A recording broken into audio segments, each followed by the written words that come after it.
So, hello everybody, and welcome back to Hello, It's Better to Talk. It's Wednesday at noon, and today's story is from Nick Wilson, who has an extraordinary story to tell, and also he's very kind of inspiring in terms of where he's wanting now to put his energies into encouraging men to talk, talking about men's mental health and toxic masculinity, which I think is a kind of huge topic. We're just coming out of the World Cup and seeing scenes of the horrendous violence that took place in the capital on that day. You know, more examples of toxic masculinity spread out all over the media, the racist trolling of our three lions and all of that. You know, it's tough stuff that we're dealing with, and I don't know how we do unlock that and make men look at the difficulties that they're causing out there in the world. But Nick, let's start off with your story, please. Yeah, hi. Thanks ever so much for having me on. It's so kind of you. And let's start this conversation the way that it should be going, which is to say to people, I'm not in a great place today. Helen hasn't forced me to come on air, but it was a decision that I made, that I wanted to do it because we all put masks on far too often, and we all tell people that we're fine. We tell ourselves that we're fine when deep down in the pit of your stomach, you know that something's not quite right, even if you don't know what it is. So I'm struggling a bit today. So apologies in advance if I go a lot. But yeah, fine. It's fine. It's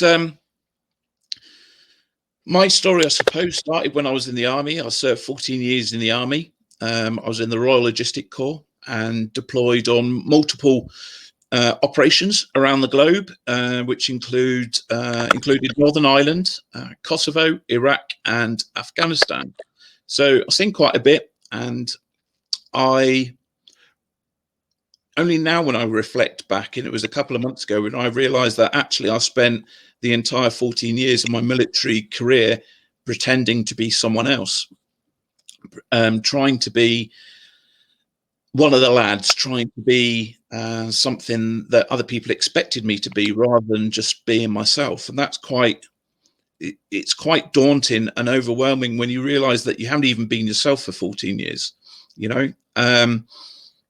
and so we kind of develop these things, and these are the great learnings that we get when we reflect back on our lives, and we choose to learn from mistakes and failures and things that we've done, our actions. I was forced to leave the army 9 years ago in Christmas, I think it'll be, and because I've got 7 prolapsed discs in my spine, which results. Was that as a result of an injury sustained when you were in the army, or it wasn't due to anything juicy like getting blown up? It was the continuous pounding of on my body, how physical I was, the really heavy weights that we had to carry around, and just I was a very active soldier. I volunteered for the tours. I volunteered to go out and about. I volunteered to be an instructor. And I really, I was the fittest I've ever been in my life. And I rode that wave of confidence and positivity at the time. And so everyone's spine degrades over time. And unfortunately, mine is, the equivalent of an 80-year-old spine when I'm only 45 tomorrow. So I've got 3 prolapse discs in my neck, 2 in my lumbar, and 2 down on my coccyx. So that results in my having to manage chronic pain on a daily basis. And then just before lockdown, the first lockdown last year, I was also diagnosed with fibromyalgia. So all my nerve endings are massively heightened, and again, even more pain. So I've got these and arthritis in my knees, etc., combined with a complex post-traumatic stress disorder and depression, So things that I experience, such as it's not just low mood, but it's fighting demons of darkness, as I call them, and just trying to get through each day. I struggle with night terrors, which have come back a lot at the moment, which is tough, and very tiring as well. So I was when I came out, I built a chauffeur company to £250,000 business in 2 years, which is all great and wonderful. And yes, I'm successful.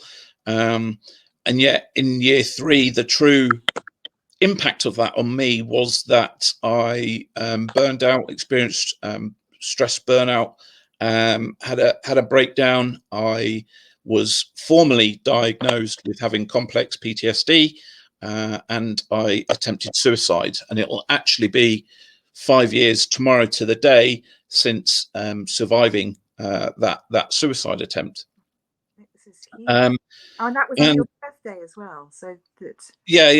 It was one of those where I was in rehab with combat stress initially, afterwards, and I was really angry because I turned 40 in rehab.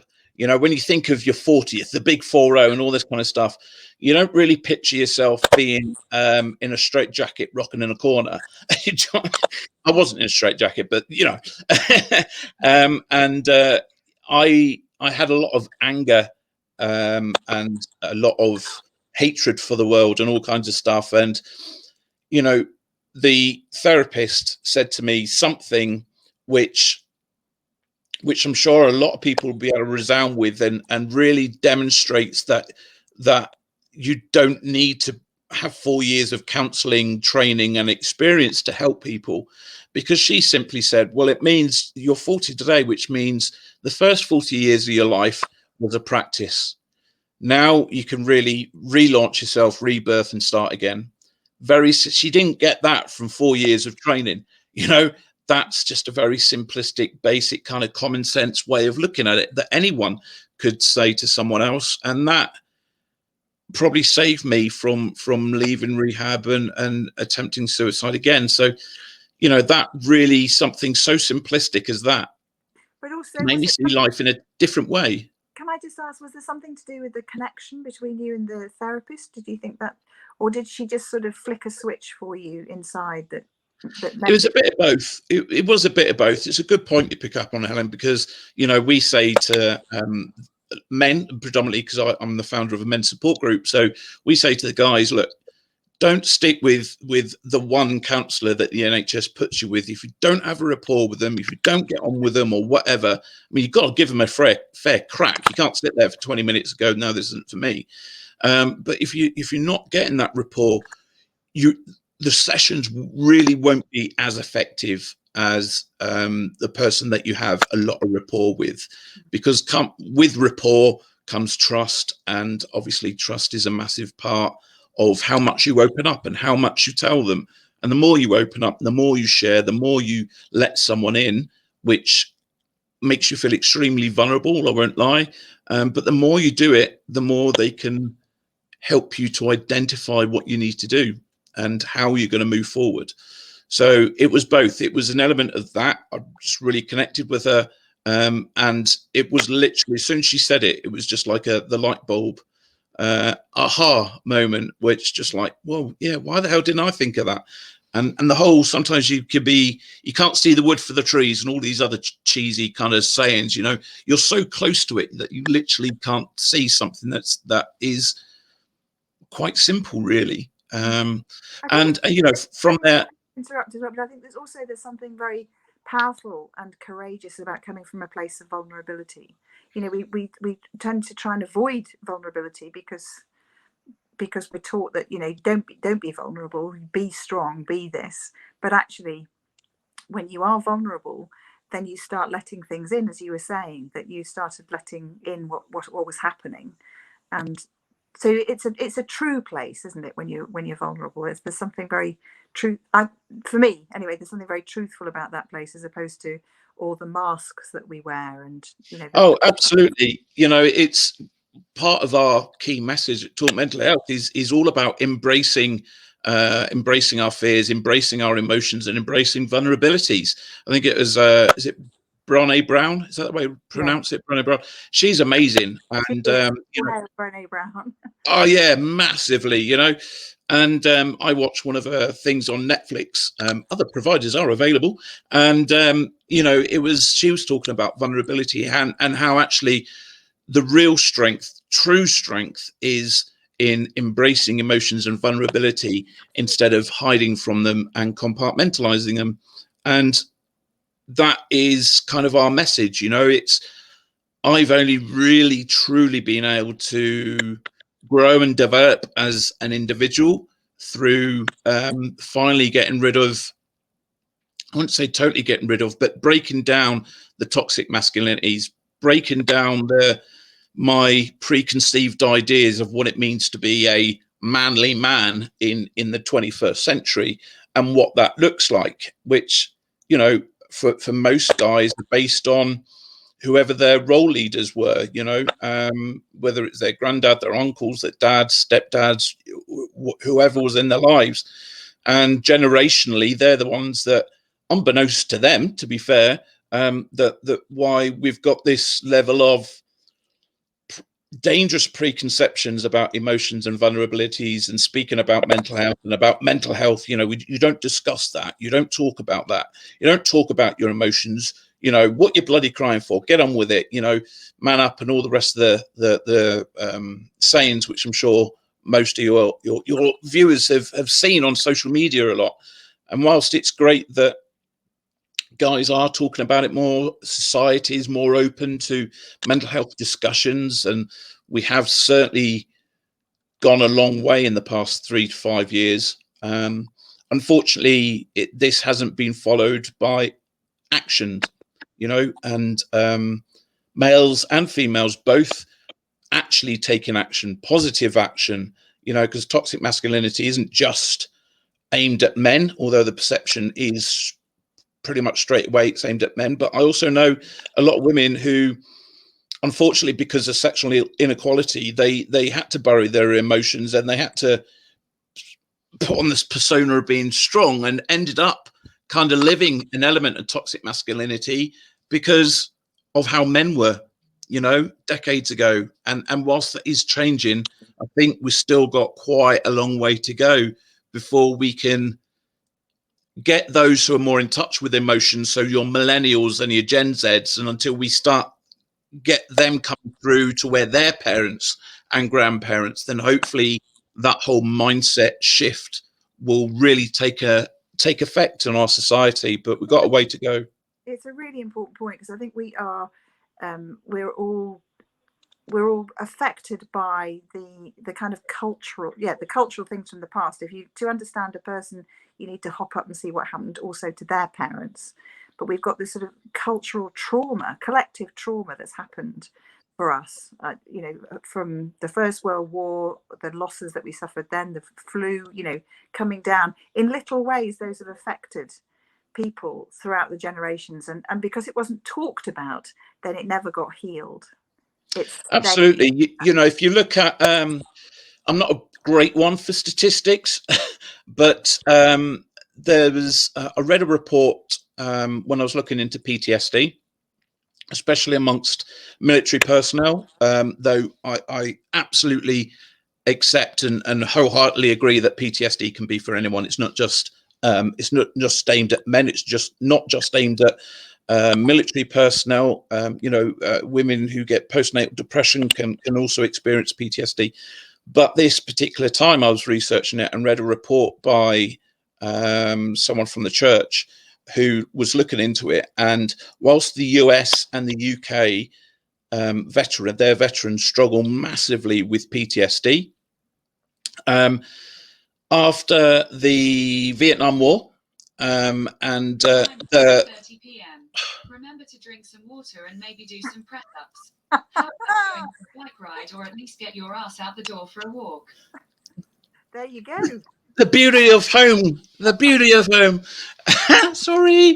And basically, they. It's great to hear that, Nick. That kind of like you're managing your time with reminders for good things to happen. Yeah, well, it's I say for, I've got disability, both physical and mental disabilities. And I say, if you manage your mindset and manage your environment, you can remove the from disabilities and become able. And that's just one way of using technology for positive, to give you a kick up the bum to get out the door for a walk or do something positive. But they basically for this thing, that they looked at the American GIs and the high levels of PTSD following Vietnam. They then went to the Vietnamese, and there are no reported incidents or cases of PTSD within the Vietnamese soldiers. And it is thought that the reason for this was they were welcomed back into society. They were embraced by families, and they all spoke. They spoke about their experiences, and they just weren't ostracized. There was no prejudice and discrimination or any other nasty bits. You just had the power of the community, and they were just welcomed and embraced by everyone. So the trauma never really took hold. I just found that amazing. We think that we're so advanced in the Western world because of where we're at, and yet actually some of the things from other countries, if we could capture just an element of what they do, it would change our lives in the Western world massively.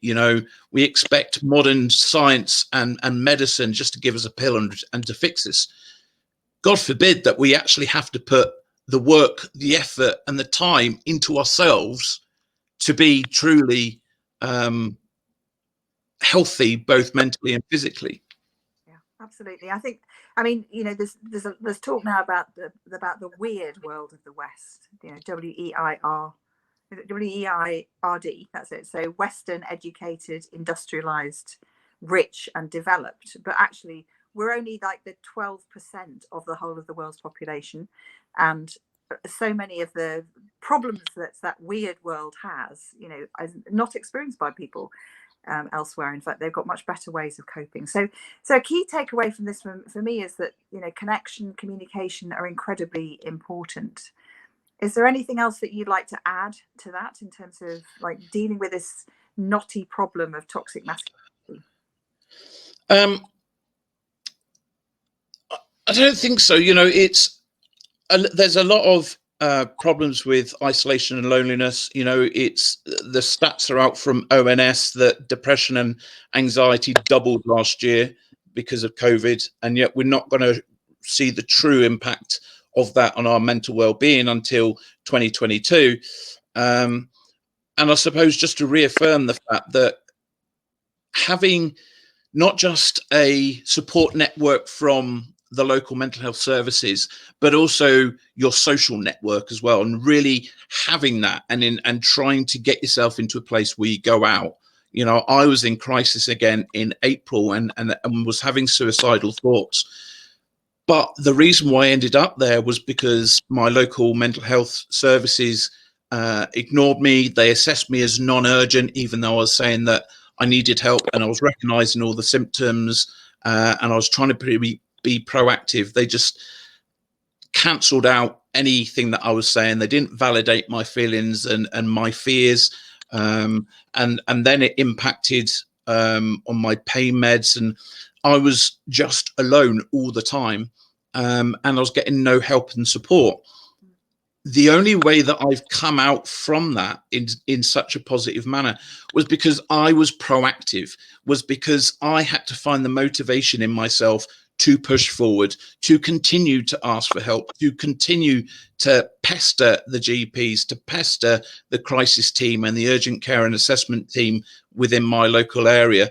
If you don't do that and you just sit back and expect other people to come to you and fix you, you're very going to quickly find yourself in crisis. So talking is essential. Self-management is absolutely at the core of positive mental health.